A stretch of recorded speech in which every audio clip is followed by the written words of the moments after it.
అప్పుడు సమయం అర్ధరాత్రి 11 అవుతుంది.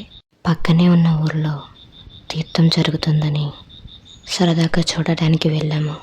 అంతా చూసి తిరిగి వచ్చేస్తున్నాం. నేను, నాన్న ఒక బండి మీద, మరియు మా తమ్ముళ్ళిద్దరూ ఒక బండి మీద వస్తున్నాం. ఇంతట్లో వాళ్ళు బండి కొంచెం స్లో చేశారు. నేను, నాన్న చూసుకోకుండా ముందుకు వెళ్ళిపోయాం. ఇంతలో ఫోన్ వచ్చింది. అక్క, మా బండిలో పెట్రోల్ అయిపోయింది, ఒకసారి వెనక్కి రండి అని అన్నాడు.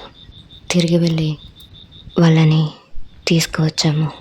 ఇంతట్లో నాన్నగారు, సరే ఏం కంగారు పడకండి, ఇక్కడ దగ్గరలోనే ఒక షాప్ ఉంది, అక్కడ పెట్రోల్ అమ్ముతారు, వెళ్దాం రండి అన్నారు.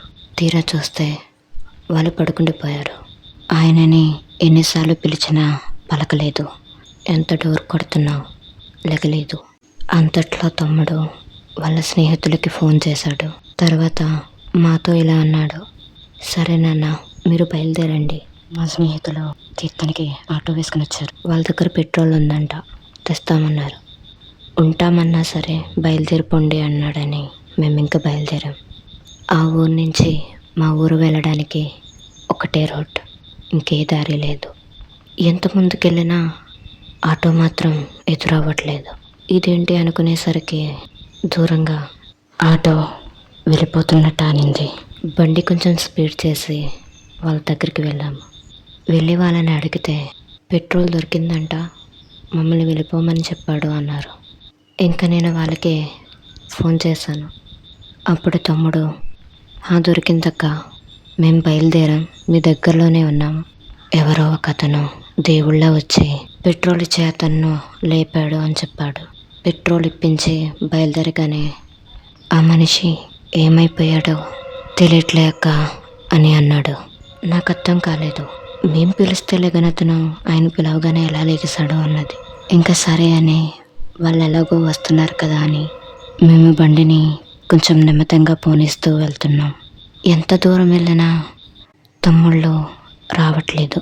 వెనక్కి తిరిగి చూస్తే భయంకరమైన చీకటి, దట్టమైన మంచు, దానికి తగ్గ మెల్లగా గాలి వేస్తుంది. కొంచెం సేపు ఆగాము. వాళ్ళు వస్తున్నట్టు ఏ ఆచూకీ లేదు. ఫోన్ చేస్తే కలవట్లేదు. అందుకని చెప్పి మళ్ళీ వెనక్కి తిరిగి వెళ్ళాము. ఎంత దూరం వెళ్ళినా వాళ్ళు కనిపించట్లేదు, ఎక్కడున్నారో తెలియదు. ఒక పక్క భయంకరమైన నిశ్శబ్దం, రోడ్కి ఇరువైపుల పొలాలు, పెద్ద పెద్ద చెట్లు. ఎంత దూరం వెళ్ళినా వాళ్ళు కనిపించలేదు. ఇంతలో మళ్ళీ ఫోన్ వచ్చింది. అక్క, మీరు ఎక్కడున్నారు? మేము మన ఊరి మైలురాయి దగ్గర ఉన్నాం, మీరు అసలు ఎక్కడున్నారు అని అడిగాడు. ఒక్కసారిగా మాకు మతిపోయి ఒళ్ళు గగురు పుడిచింది. వాళ్ళు మమ్మల్ని క్రాస్ చేయలేదు, కనీసం మాకు కనిపించలేదు. బండి వచ్చిన శబ్దం కూడా లేదు. వాళ్ళు మాకన్నా ముందుకెలా వెళ్ళారు. దీంతో మాకు భయం మొదలైంది. నాన్నగారు బండి వేగాన్ని పెంచారు. వెనక్కి తిరిగి చూస్తుంటే ఆ దట్టమైన చీకటి, మంచు మరియు ఆ శబ్దం ఇంకా పెరిగినట్టు అనిపించింది. ఒక పక్క ఆ సమయంలో కాకులు అరవడం మొదలుపెట్టాయి. అసలు ఏం జరుగుతుందో అర్థం కాలేదు. దీనితో ఇప్పటిదాకా బాగానే ఉన్న ఆ చోటు అకస్మాత్తుగా మారింది. ఒకసారిగా మంచు పెరిగిపోవడం ఇంకా భయాన్ని సృష్టించింది. ఆ మంచుకి బండి వెలుతురులో కూడా ముందున్న రోడ్ కనిపించట్లేదు. ఇంకా వెనక్కి చూడకుండా బండి వేగాన్ని ఇంకా పెంచి వచ్చేసాము. ఎలాగైతేనే మా ఊరి మైలురాయి దగ్గరికి చేరుకున్నాం. అక్కడ మా తమ్ముళ్ళు సిగ్నల్ వేసి మా కోసం ఎదురు చూస్తున్నారు. వాళ్ళేమో మేము కనిపించలేదంటున్నారు, మేమేమో మీరు కనిపించలేదంటున్నాం. ఉన్నదే చిన్న రోడ్డు, ఖచ్చితంగా పక్క నుంచి వెళ్తే తెలుస్తుంది. అయినా సరే మాకు అలా ఎందుకు జరిగిందో అర్థం కాలేదు. ఇంటికి వచ్చాక అందరికీ అదే ఆలోచన. అసలు మాకు పెట్రోల్ ఇప్పించిన ఆ స్ట్రేంజర్ ఎవరు?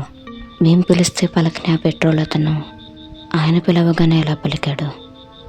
అసలు ఒకళ్ళనొకళ్ళు చూసుకోకుండా ఎలా క్రాస్ అయ్యాం? ఎప్పుడూ లేనిది ఆ రోడ్డు ఎందుకు అలా కనిపించింది? ఒకసారిగా మంచి ఎందుకలా పెరిగిపోయింది? అన్నీ ఇవే ఆలోచనలు. ఎలాగైతేనే ఆ రోజు ఇప్పటికీ మిస్టరీగానే మిగిలిపోయింది.